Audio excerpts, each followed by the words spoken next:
Hello everyone. हम हमारा पाचन तंत्र पढ़ रहे थे, लेकिन कल का वीडियो हमसे मिस हो गया, उसके लिए तो सॉरी। अब हम उसके आगे से शुरुआत करते हैं। तो हमने हमारे पिछले वीडियो में कहाँ तक पढ़ा कि जो हमारा पाचन तंत्र होता है वो होता कैसे है, मतलब उसमें कौन कौन से ऑर्गन्स होते हैं उनके बारे में हमने पढ़ लिया। अब मैंने कहा कि मैं आपको इसे 3 पार्ट्स में पढ़ाऊँगी। पहला हमारा होगा इसके ऑर्गन्स वाला पार्ट, सेकेंड होगा इससे जो ग्लैंड्स या ग्रंथियाँ जुड़ी हुई होती है वो, और लास्ट में हम पढ़ेंगे पाचन की प्रक्रिया। तो आज हम इसका दूसरा पार्ट शुरू करते हैं जो हमारा है सहायक ग्रंथियां, या फिर हमारा हो गया एसोसिएटेड ग्लैंड्स। अब सहायक ग्रंथियों की बात करें तो हमारे कोर्स में 4 ग्रंथियों के बारे में दिया हुआ है।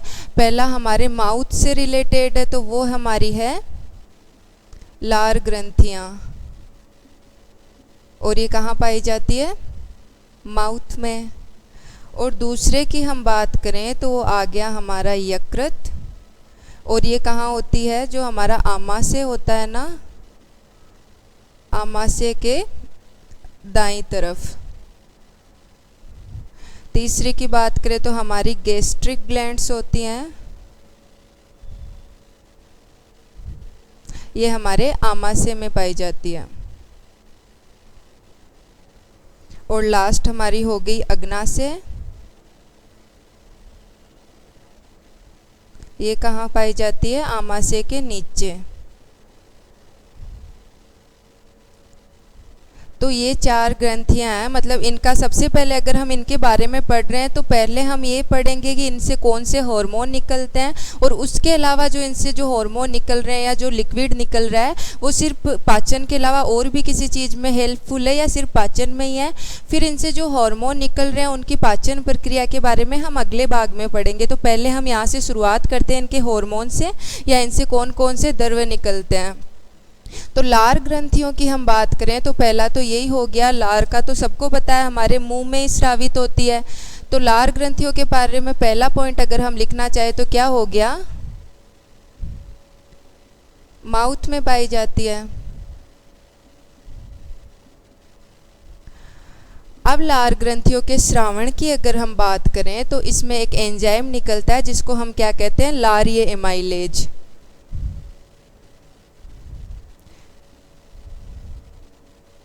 इसे लारीय एमाइलेज कहने के पीछे रीजन है क्योंकि जो एमाइलेज होता है ना वो हमारी आंत्र में भी हम वापस पढ़ेंगे, इसलिए अगर हम मुंह के लिए पढ़ रहे हैं तो हमें लारीय लिखना ज़रूरी होता है क्योंकि ये हमारे मुंह में वर्क कर रहा है। और अगर अलग अलग ऑर्गन में अगर ये स्रावित हो रहा है तो हम सबको पता है कि जो हमारे एंजाइम्स होते हैं ना वो किसी एक विशिष्ट परिस्थिति में वर्क करते हैं, तो इन दोनों के लिए क्या होगा? उस परिस्थिति में डिफरेंस होगा। तो इसलिए क्या होगा? इसके आगे हमें लारीय लगाना ज़रूरी है, या फिर हम इसको क्या कहते हैं? टाइलिन कहते हैं।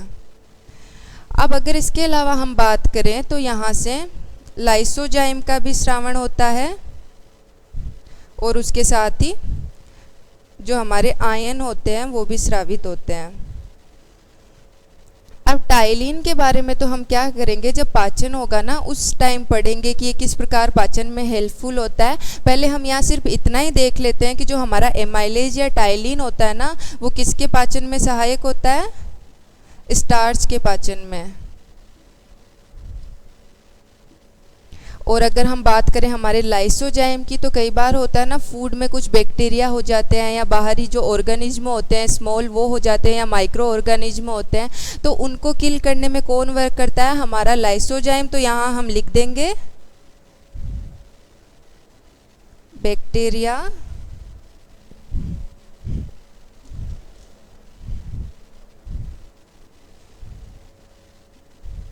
बैक्टीरिया या माइक्रो ऑर्गेनिज्म किलिंग, ये इसका वर्क हो गया। और अगर हम आयंस की बात करें तो इनमें क्या होता है? जैसे हमारे जो मुंह की पीएच होती है ना वो 6.8 होती है, उसको बनाए रखने में ये हेल्प करते हैं। अब हमने यहाँ इतनी चीज़ें क्यों लिखी है कि कई बार ऐसा होता है कि हमसे इसकी पाचन प्रोसेस का ना पूछ के सिर्फ ग्रंथियों के बारे में क्वेश्चन आ जाता है। तो अगर ग्रंथियों के बारे में क्वेश्चन आए तो उसमें हमें कितना लिखना है, उसके लिए हमें इसके बारे में थोड़ा बहुत तो पता होना चाहिए ना। तो हमें क्या याद रखना है? पहला तो लार ग्रंथियाँ कहाँ पाई पाई जाती है, फिर उनसे जो द्रव्य निकलता है उसको हम लार कहते हैं, फिर उसमें से क्या क्या होता है, एमाइलेज होता है हमारा, और क्या होता है, लाइसोजाइम होता है। तो इनके वर्क हम लिख देंगे तो हमारा क्वेश्चन थोड़ा लेंथी हो जाएगा ना, थोड़ा उसका मतलब वॉल्यूम बढ़ जाएगा। उसके बाद में अगर हम दूसरी ग्रंथि की बात करें, अब लार का यहाँ एक और यूज मैं आपको बता देती हूँ। अगर सिर्फ लार के बारे में क्वेश्चन आ जाए तो हम क्या लिख सकते हैं, जैसे ये तो इसमें जो एंजाइम्स पाए जाते हैं उनका वर्क हो गया, इसके अलावा हमारी लार क्या करती है, भोजन को लसलसा व चिकना बनाती है।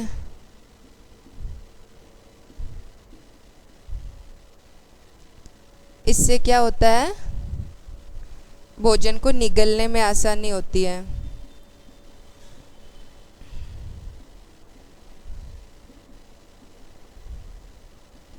अब अगर हमसे लार के कार्यों के बारे में क्वेश्चन आ जाए, लार ग्रंथि ना पूछ के, तो हम आराम से लिखते हैं। पहला हम एमाइलेज लिख सकते हैं, दूसरा लाइसोजाइम लिख सकते हैं, तीसरा हमारा ये पॉइंट लिख सकते हैं कि निगलने में आसान बनाती है भोजन को। तो ये तो लार के बारे में हमारे इतना लिखा हुआ काफ़ी होगा।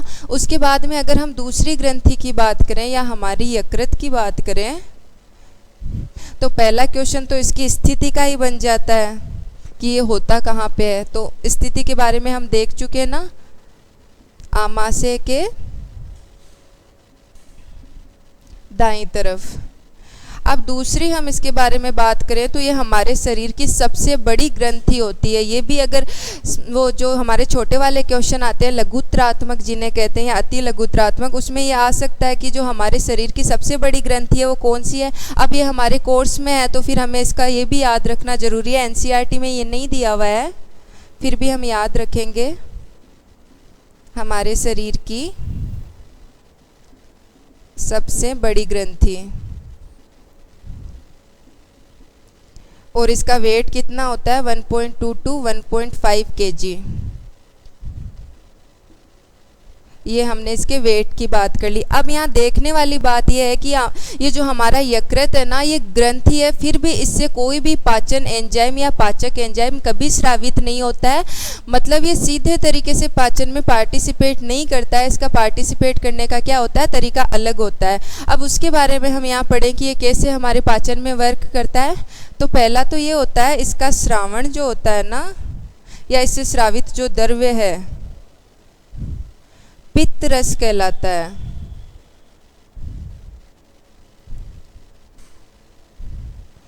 अब ये जो हमारा पित्त रस होता है ना, जैसे ये तो हमारा यकृत हो गया, उसके बाद में क्या होता है, ये सीधे हमारी आंत्र में जाने से पहले एक थैलेनुमा संरचना में क्या होता है, इकट्ठा होता है, और यहाँ इसका सांद्रण होता है। इसको हम कहते हैं पित्ताशय। तो यहाँ हम लिख देंगे पित्त को पित्ताशय में स्टोर किया जाता है व इसका सांद्रण किया जाता है।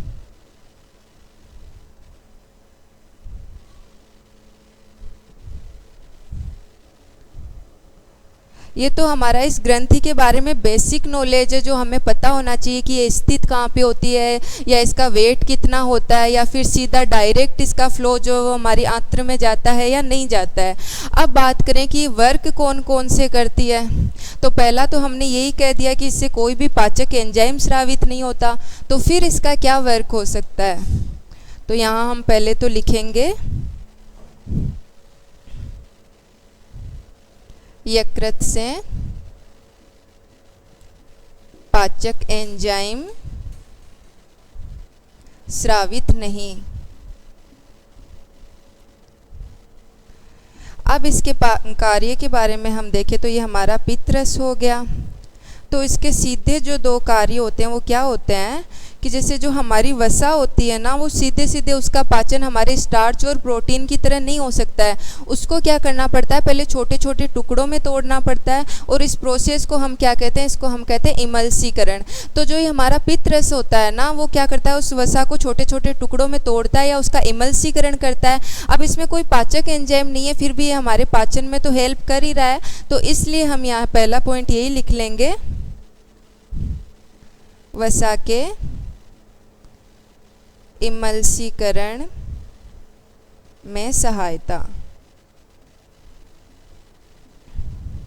या फिर छोटे छोटे टुकड़ों में तोड़ना।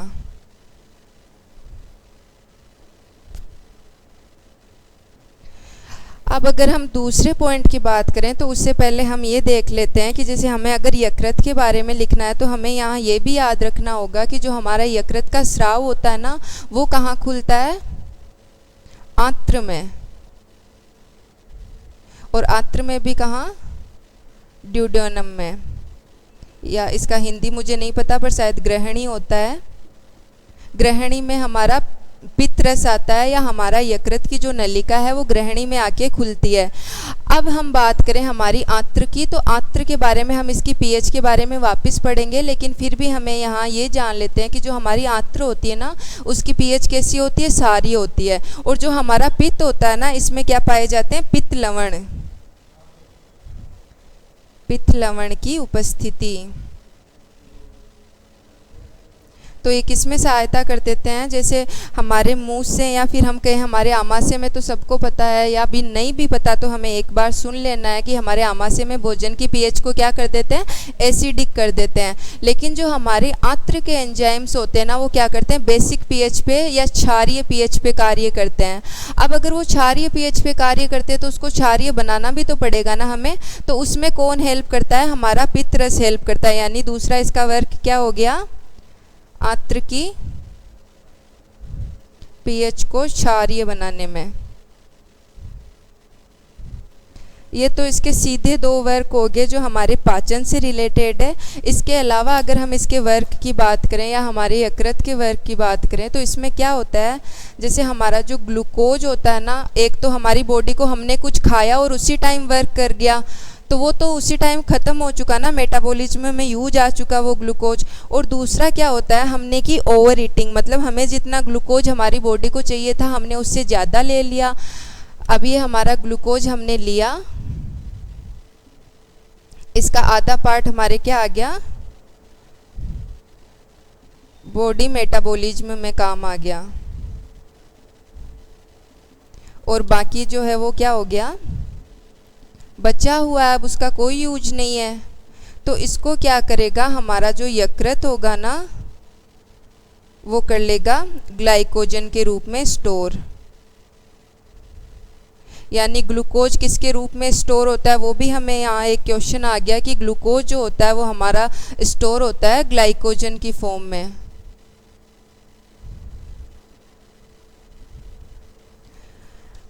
अब इसके अलावा हम बात करें तो हमारा यकृत जो है वो सिर्फ और सिर्फ ग्लाइकोजन को ही स्टोर नहीं करता है, वो क्या करता है? फैट को भी स्टोर करता है। तो यहाँ हम लिख लेंगे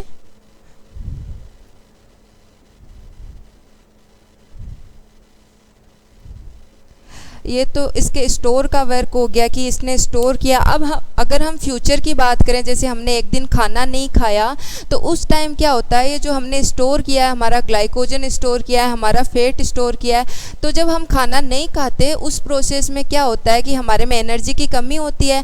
फिर ये ग्लाइकोजन जो है वो वापस किस में कन्वर्ट हो जाएगा? ग्लूकोज में, और हमारी बॉडी के मेटाबॉलिज्म को क्या रखेगा? मेंटेन रखेगा।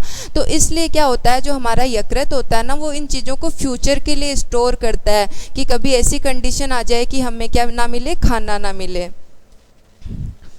अब इस खाने वाली प्रोसेस में जैसे हमने ग्लाइकोजन के रूप में स्टोर तो कर लिया, अब अगर उसको हम वापस ग्लूकोज में बदल रहे हैं ना, तो उसको हम क्या कहते हैं? पहला हमने क्या किया? ग्लूकोज को स्टोर किया ग्लाइकोजन में। अब क्या हुआ?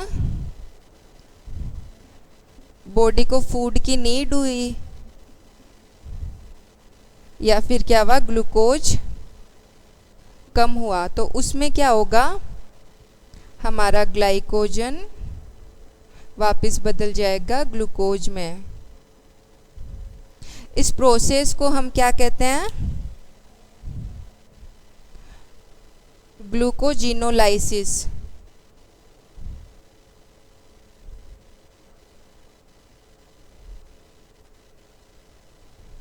तो हमें इस प्रोसेस का भी नाम याद रखना। अब ये नाम याद क्यों रखना है? जैसे सिर्फ यकृत के बारे में पूछ लिया या यकृत के कार्यों के बारे में पूछ लिया तो हम पित्त लवण और पित्त के बारे में तो हम लिख लेंगे कि ये वैसा को छोटे छोटे टुकड़ों में करता है। बाद में अगर क्वेश्चन लेंथी आ गया या हमें बड़ा लिखना पड़ रहा है तो उसमें क्या होता है, हमें तो 2 ही पॉइंट याद होते हैं, तो हम बाद में ये सब लिख सकते हैं कि जो हमारा ग्लूकोज होता है वो ग्लाइकोजन में स्टोर होता है और बाद में जो ग्लाइकोजन होता है वो हमें नीड होने पे किस में चेंज होता है, वापस हमारे ग्लूकोज में चेंज होता है।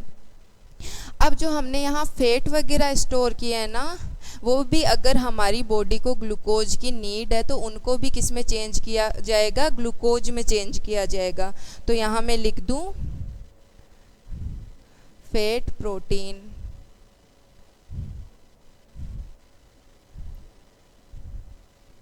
बॉडी नीड ग्लूकोज, या फिर हम लिख दें ग्लूकोज लेवल कम है, तो उस प्रोसेस में ये भी क्या होंगे, ग्लूकोज में चेंज होंगे। और अगर हम इस प्रोसेस की बात करें तो इसको हम कहते हैं ग्लूकोनियोजेनेसिस। अगर हमें नाम याद नहीं रहता है तो हमें इसको किससे याद रखना है, जो हमने नियो बीच में लगाया है ना, इससे याद रखेंगे तो हमें अच्छे से याद रह जाएगा। मतलब अगर ऑप्शन आ रहे हैं अलग अलग तो हम अगर यहाँ पे नियो को याद रख लेंगे तो कोई प्रॉब्लम नहीं होगी, और अगर हम सीधे सीधे पूरे नाम याद रखेंगे ना तो हमें कन्फ्यूजन रहेगा। तो प्रोटीन फैट की बात आते ही हमें नियो याद रखना है कि जहाँ नियो आ जाएगा ना वही हमारी इस प्रोसेस का नाम होगा। तो अब हमारे यकृत के बारे में, चाहे अकेले यकृत के बारे में पूछ ले या फिर सारी ग्रंथियों के बारे में पूछ लें, तो यकृत में इससे बाहर हमें कुछ नहीं लिखना है, इतने में हमारा क्वेश्चन पूरा बन जाएगा और इससे बड़ा क्वेश्चन इससे पूछा भी नहीं जाता है। अब अगर हम, जैसे हमने लार ग्रंथियों के बारे में पढ़ लिया, हमने यकृत के बारे में पढ़ लिया, अब हम अगर बात करें तो करते हैं हमारी गैस्ट्रिक ग्लैंड्स की।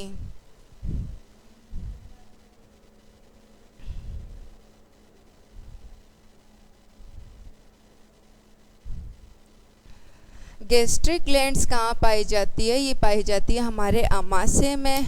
अब आमाशय की पीएच एसिडिक होती है, ये हमें याद रखना है। अगर हमें याद नहीं भी है, पहले से पता है तो बहुत अच्छी बात है। तो आमाशय की जो पीएच होती है ना, उसको एसिडिक रखने में कौन हेल्प करता है? हमारी ये जो गैस्ट्रिक ग्लैंड्स होती है।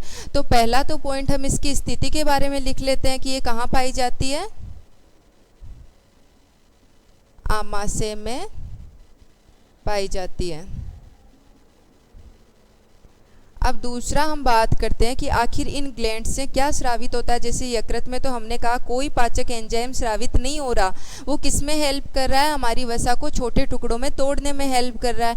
वहीं अगर हम बात करें गैस्ट्रिक ग्लैंड्स की तो इससे क्या होता है, एंजाइम भी स्रावित होते हैं और उनका वर्क भी होता है। तो इसके स्रावण की बात करें तो पहला तो हम ले लेंगे HCl, दूसरा हो जाएगा हमारा पेप्सिनोजन, तीसरा हो जाएगा हमारा लाइपेज, और अगर हम इसके बाद में बात करें तो हमारा क्या हो जाएगा, रेनिन। ये जो रेनिन हमारा होता है ना, इसका हमें याद रखना है कि ये किस में पाया जाता है, बच्चों में पाया जाता है।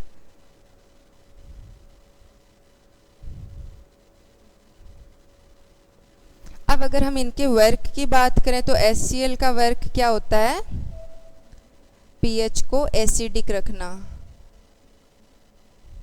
और ये कितना एसिडिक रखता है, पीएच को 1.8 रखता है, तो ये तो बहुत ज़्यादा एसिडिक हो गया ना। अब अगर हम इनके बारी बारी अलग अलग से कार्य देखते हैं, अभी बोर्ड पे स्पेस कम है तो पहले हम HCl के बारे में देख लेते हैं। पीएच को एसिडिक रखता है। अब ये एसिडिक पीएच किस में काम करती है? पहला तो हम कहें कि जो हमने दूसरा एंजाइम पढ़ा था हमारा पेप्सिनोजन, वो क्या होता है, इनएक्टिव फॉर्म है। पेप्सिनोजन जो है वो इनएक्टिव है, अगर वो पेप्सिनोजन के रूप में ही रहा तो वो कोई वर्क नहीं करेगा। अब उसको एक्टिव फॉर्म में बदलने के लिए कौन हेल्प करता है? हेल्प करता है हमारा HCl। तो इसके कार्यों के बारे में पढ़ें तो पहला हो जाएगा पेप्सिनोजन को पेप्सिन में बदलना। अब दूसरा कार्य इसका क्या होता है कि जैसे एसिडिक पीएच है ना, तो कई जैसे माइक्रोब्स जो अंदर चले गए हैं या जो बैक्टीरिया वगैरह अंदर चले गए हमारे स्टमक में, ये क्या करता है, उनको मारने का कार्य करता है, यानी क्या करता है, माइक्रोब्स को मारने का कार्य करता है। अब अगर हम इसके तीसरे कार्य की बात करें तो जैसे हमारे फूड में जो कैल्शियम होता है ना, ये क्या करता है, कैल्शियम को जैसे सॉफ्ट करने का कार्य करता है। सीधा कैल्शियम एब्जॉर्ब नहीं होता, ये कैल्शियम को क्या करता है, सॉफ्ट करने का कार्य करता है। तो दूसरे कार्य के बारे में हम कहें तो क्या करता है, माइक्रोब्स को मारने का कार्य। कैल्शियम वाला नहीं भी लिखेंगे तो चलेगा, हमारे कोर्स में इतना ही दिया हुआ है। पीएच को एसिडिक रखता है क्योंकि जो हमारे इसमें एंजाइम्स हमने जो पढ़े हैं ना, पहले हमारा लाइपेज हो गया, हमारा पेप्सिन हो गया, वो एसिडिक पीएच पे वर्क करते हैं। अब यहाँ जो लाइपेज है ना, उसको भी हमें, जैसे मैंने लिखा था लाइपेज, उसको भी हमें याद रखना है कि जो हमारा स्टमक में लाइपेज है या हमारा जठर में जो लाइपेज है वो क्या होता है, एसिडिक पीएच पे वर्क करता है। और वहीं अगर हम आंत्र में भी आगे वापस लाइपेज पढ़ेंगे तो वो क्या होता है, बेसिक पीएच पे वर्क करता है। तो इनको इनके नाम के साथ इनकी स्थिति भी याद रखनी जरूरी है ताकि हमारे क्वेश्चन क्या हो, गलत ना हो। तो ये तो हो गया हमारा एचसीएल का वर्क। अब अगर मैं बात करूं हमारे पेप्सिन की, जैसे हमने कहा पहले था पेप्सिनोजन, अब यहाँ क्या आया, हमारा एचसीएल आया और ये बदल गया पेप्सिन में। अब ये जो हमारा पेप्सिन है ना, वो हेल्प करता है प्रोटीन पाचन में। लार कहाँ वर्क कर रही थी, स्टार्च पाचन में, वहीं पेप्सिन कहाँ वर्क कर रहा है, प्रोटीन के पाचन में। वहीं अगर हम लाइपेज की बात करें तो लाइपेज वर्क करता है वसा के पाचन में। तो ये हो गया इसके सारे श्रावण की बात, कौन कहाँ क्या वर्क करता है। अब इसके आगे की अगर हम ग्रंथि पे चलें तो गैस्ट्रिक ग्लैंड्स के बारे में इतना ही होगा। इसमें मेनली तो एचसीएल के वर्क को हमें याद रखना है, फिर इन दोनों के हमें नाम याद रखने हैं ताकि हम जब पाचन की प्रोसेस पढ़े ना तो हमें ये नाम उस टाइम कन्फ्यूजन ना हो कि नाम क्या था। अब अगर इसके आगे हम बात करें तो हमारी लास्ट आ गई अग्नाशय।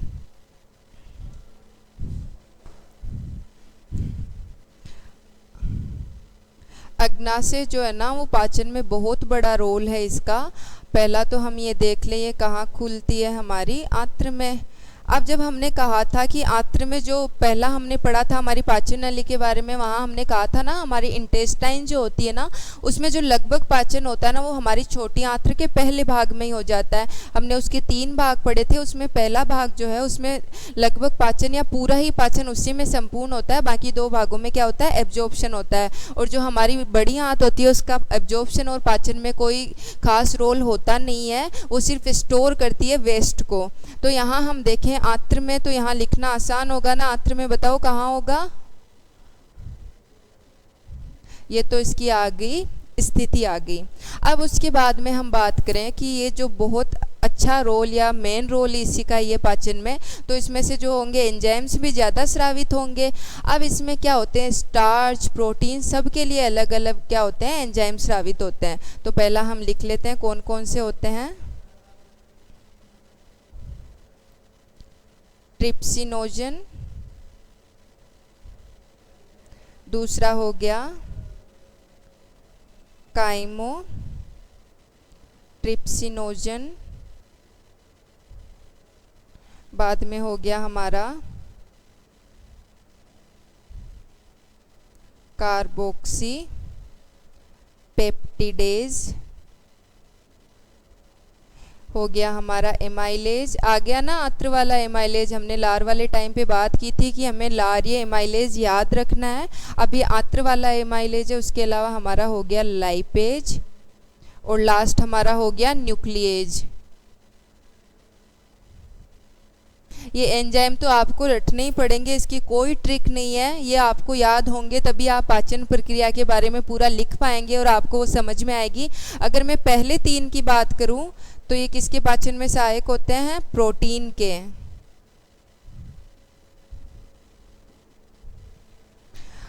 उसके बाद में मैं एमाइलेज की बात करूँ तो ये तो हम पढ़ चुके थे स्टार्च। अब वहाँ हमने जो स्टार्च पढ़ा था ना, जैसे जो हमारा लारीय एमाइलेज होता है ना, लार की पीएच क्या होती है 6.8 होती है। मैं आपको पाचन में वापस बता दूंगी, लेकिन यहाँ ये देखना जरूरी है कि जो हमारा लारीय एमाइलेज है वो 6.8 पीएच पे वर्क करता है। और इसका दूसरा पार्ट है कि जो हमारी कुक्ड स्टार्च होती है ना, या पकी हुई स्टार्च, उस पर ही वर्क करता है। वहीं अगर हम हमारी आंत्र के एमाइलेज की बात करें तो ये कौन सी पीएच पे वर्क करता है, ये वर्क करता है 7.8 पीएच पे। और दूसरा जो अब हमारी बची हुई स्टार्च है ना, पकी हुई स्टार्च के अलावा, उस पे ये वर्क करता है और ये कितनी होती है 70%। अब अगर हम इसके आगे लाइपेज की बात करें तो ये तो वसा पे वर्क करता है, हमने स्टमक में ही देख लिया था। न्यूक्लिएज वर्क करता है डीएनए और आरएनए। अब हम इनको वापस देखें तो कौन कौन से होते हैं, ट्रिप्सिनोजन, काइमोट्रिप्सिनोजन, कार्बोक्सीपेप्टिडेज किस पे वर्क करते हैं, हमारे प्रोटीन पे वर्क करते हैं। वहीं अगर हम एमाइलेज की बात करें तो ये किस पे वर्क करता है, स्टार्च पे वर्क करता है। हमारा लाइपेज वर्क करता है वसा पे, और हमारा लास्ट न्यूक्लिएज वर्क करता है डीएनए आरएनए पे। अब ये तो हमारे अग्नाशय से जो स्रावित होने वाले या जितने भी पाचक रस स्रावित हो रहे हैं इनके बारे में पढ़ लिया। अग्नाशय में इतना ही है, इससे ज़्यादा कुछ खास है नहीं ये। अब हम इनके वर्क के बारे में ज़्यादा पढ़ेंगे, हमारा जो आगे पाचन प्रक्रिया पढ़ेंगे उसमें। अब ये तो इतने स्राव हो गए, इसके अलावा मैं आपको यहाँ पे जो हमारी आंत्र होती है ना, उसकी दीवार से भी कुछ स्राव होते हैं, उनके बारे में भी यही बता देती हूँ, क्योंकि हमें पाचन प्रक्रिया पढ़ने से पहले इन एंजाइम के नाम याद होने ज़रूरी होते हैं, वरना तो फिर वो ये कन्फ्यूजन बना रहता है। तो आगे हम पढ़ेंगे आंत्र की दीवार से स्रावित एंजाइम। इनमें आते हैं हमारे डाइपेप्टिडेज, उसके बाद में आता है हमारा न्यूक्लियोटाइडेज, आ गया हमारा न्यूक्लियोसाइडेज, उसके बाद में हमारा आता है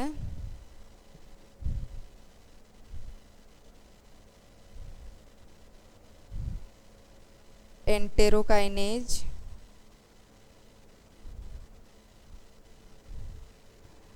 हमारा आता है सुक्रेज, हमारा आता है माल्टेज, और लास्ट आता है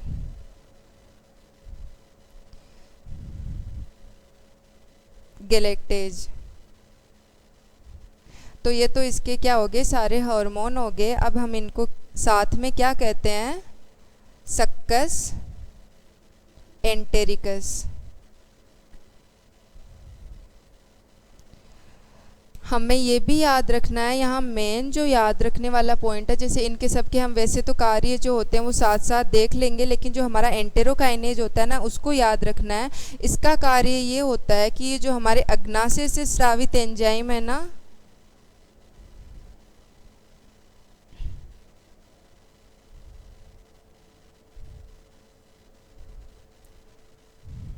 उनको क्या करता है, एक्टिव करता है।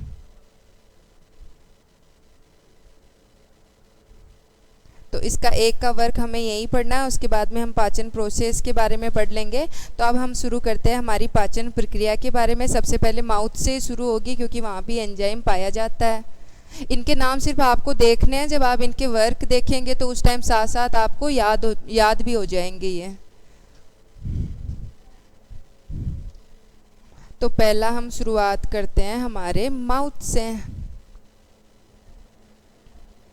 माउथ में क्या था, लारीय एमाइलेज, और उसके साथ ही माउथ की पीएच क्या पड़ी थी 6.8। तो यहाँ पाचन क्या होगा, कुक्ड स्टार्च का एंजाइम कौन सा वर्क करेगा, लारीय एमाइलेज, और ये बदल जाएगी हमारी माल्टोज में। पीएच क्या थी 6.8। अब हमें इसको जितना सिंपल हो सके उतना सिंपल ही याद रखना है, और हमारे माउथ से निकलने के बाद इसको हम क्या कहेंगे, बोलस। तो अगर हम इसको इतना छोटा सा ही बनाएंगे ना, तभी ये हमें अच्छे से याद रहेगा। ज़्यादा बड़ा अगर हम लिखेंगे तो हमें याद नहीं रहता फिर। तो माउथ में क्या हो रहा है, कुक्ड स्टार्च जो है वो कितनी है, 30% तक स्टार्च का पाचन होता है, क्योंकि माउथ में हम रखते ही कितना टाइम है, बहुत कम टाइम होता है ना। तो 30% स्टार्च किस में चेंज होगी, माल्टोज में, लारी एमाइलेज की हेल्प से। और हमारे माउथ से निकलने के बाद में उसको हम क्या कहते हैं, बोलस कहते हैं। अब माउथ में तो इतनी प्रोसेस होती है पाचन की। उसके बाद में अगर हम बात करें हमारे आमाशय की,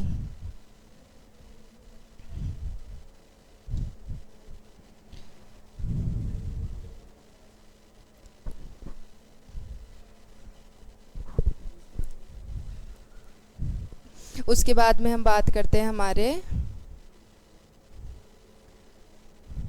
आमाशय की या आमाशय का पाचन। तो अगर हम आमाशय की बात करें तो आमाशय में हमने क्या पढ़ा था, पहला पढ़ा था पेप्सिनोजन, उसको हमने कन्वर्ट किया पेप्सिन में। फिर हमने हमारा पढ़ा लाइपेज। तो यहाँ कौन है, पेप्सिन और लाइपेज है अब, क्योंकि पेप्सिनोजन को हम चेंज कर चुके हैं पेप्सिन में। अब उसके अलावा अगर हम रेनिन की बात करें तो रेनिन हम में नहीं पाया जाता, वो बच्चों में पाया जाता है, बाद में रेनिन कभी नहीं पाया जाता। तो फिर भी हम यहाँ पढ़ेंगे रेनिन के बारे में भी। तो पहले शुरुआत करते हैं हम हमारे पेप्सिन के बारे में। तो पहले वापस लिख देती हूँ मैं, क्या पता आपको ना याद हो। Pepsinogen, HCl, pepsin. अब ये है हमारा एंजाइम। हमने क्या खाया, प्रोटीन खाया। अब उस पे वर्क करेगा हमारा पेप्सिन और उसको चेंज कर देगा प्रोटियोज प्लस पेप्टोन्स। अगर हम इनकी बात करें तो ये क्या होते हैं, प्रोटीन के छोटे टुकड़े होते हैं। या जैसे प्रोटीन को टुकड़ों में हमने तोड़ा ना इस एंजाइम ने, तो उनको उनकी साइज के हिसाब से क्या करते हैं, हम अलग अलग भागों में बांटते हैं। तो उसको हम क्या कहेंगे, ये प्रोटीन के टुकड़े। लेकिन हमें इनके नाम ही याद रखने हैं, ये तो मैंने सिर्फ समझाने के लिए साइड में लिख दिया है। हमें याद रखना है प्रोटियोज और पेप्टोन्स। तो ये तो हमारा हो गया किसका वर्क, पेप्सिन का। अब अगर हम बात करें रेनिन का भी सेम ही वर्क होता है। जो हमारे दूध में केसीन प्रोटीन पाया जाता है ना, केसीन भी क्या है, प्रोटीन है। उसको हमारा रेनिन किस में चेंज कर देता है, कैल्शियम पेराकेसिनेट में। अब ये किस में पाया जाता है, दूध में। तो इस प्रोसेस को हम क्या कहते हैं, दही जमने की प्रोसेस कहते हैं, या कर्डलिंग ऑफ मिल्क।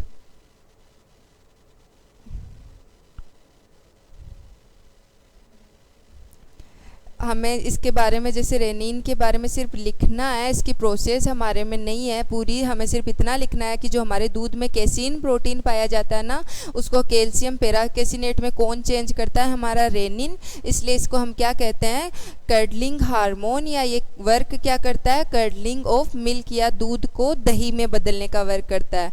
अब हम करें लास्ट बात हमारे लाइपेज की।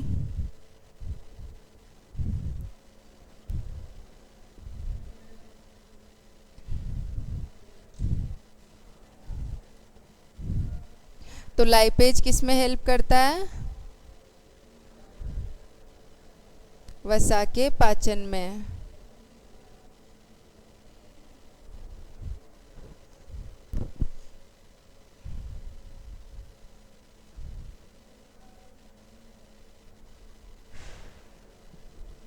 अब यहाँ हम बात करें तो पहले तो हमने यही नहीं देखा कि हमारे आमाशय की पीएच कितनी होती है। तो ये HCl की हेल्प से जो होती है पीएच, वो कितनी चली जाती है,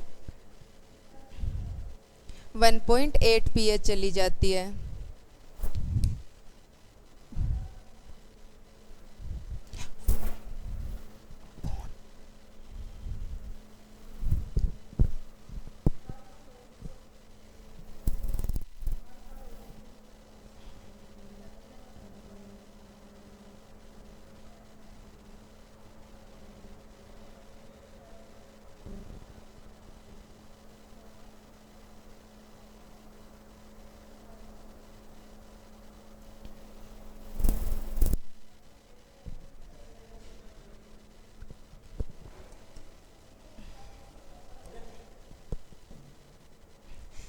अब अगर हम हमारे फैट की बात करें तो ये किस में चेंज कर देगा, फैटी एसिड प्लस ग्लिसराइड्स। तो ये हो गया हमारे फैट का वर्क। आमाशय में हमसे इतना ही पूछा जाएगा कि जैसे हम अगर इनको सिंपल प्रोसेस के रूप में या इनका जो वर्क है इसको ऐसे ही याद रखें तो हम इसके बारे में थ्योरी तो खुद से लिख सकते हैं ना। जैसे थ्योरी हम बना सकते हैं कि लाइपेज जो होता है वसा के पाचन में वर्क करता है, वसा को टुकड़ों में तोड़ता है और किस में तोड़ता है वो हम लिख सकते हैं। अब अगर हम ऐसे इनको सिंपल फॉर्म्स में जितना याद रखेंगे ना उतना अच्छा हमें याद रहता है। जितना हम इसकी थ्योरी को याद रखने की कोशिश करते हैं ना उतना ही हमें याद कम रहता है। तो हमें आमाशय में सिर्फ इतना याद रखना है कि जो हमारा पेप्सिन है वो प्रोटीन के पाचन में वर्क करता है, लाइपेज जो है वो फैट के पाचन में वर्क करता है, हमारा रेनिन जो होता है वो बच्चों में जो मिल्क कैसीन होता है उसके पाचन में वर्क करता है। इसके अलावा इसका कोई भी वर्क नहीं। तो अब हम आमाशय के बारे में लिख सकते हैं ना। तो ये तो हमने आमाशय तक का पाचन पढ़ लिया है। अब उसके बाद में जो हमारा मेन पाचन की प्रक्रिया होती कहाँ पे है संपूर्ण, तो वो होती है हमारी आंत्र। तो एक साथ हम इतना पढ़ेंगे तो क्या होगा, हमें याद नहीं रहता है फिर। तो इसलिए आज के लिए हमें सिर्फ ये इतना ही याद रखना है। आंत्र से जुड़े हुए जो हमारे हार्मोन्स होते हैं ना उनके बारे में हमें याद रखना है। इससे आगे की प्रक्रिया क्या होगी, हम आगे का प्रोसेस या जो भी है वो हम कल पढ़ेंगे। तो यहाँ तक का याद होना ज़रूरी है, तभी हमें आगे का लेक्चर क्या होगा समझ में आएगा। अगर हमें एंजाइम्स के नाम ही नहीं पता है तो हम एंजाइम्स की प्रक्रिया तो क्या पढ़ेंगे। तो हमें इनको रटना नहीं है, सिर्फ इनके नाम हमारे माइंड में आने चाहिए। कि मैं आपको यहाँ किसी एंजाइम का नाम बताऊँ तो आपको क्या वो ऐसा ना लगे कि नहीं मेरा तो सुना हुआ ही नहीं है। तो इसलिए हमें क्या करना है, इनके नाम एक बार हमारी आंखों में से निकाल लेने हैं कि किसका क्या नाम है और ये कहाँ पाया जाता है। आज की इस क्लास में इतना ही, आगे हम पढ़ेंगे कल। Thank you.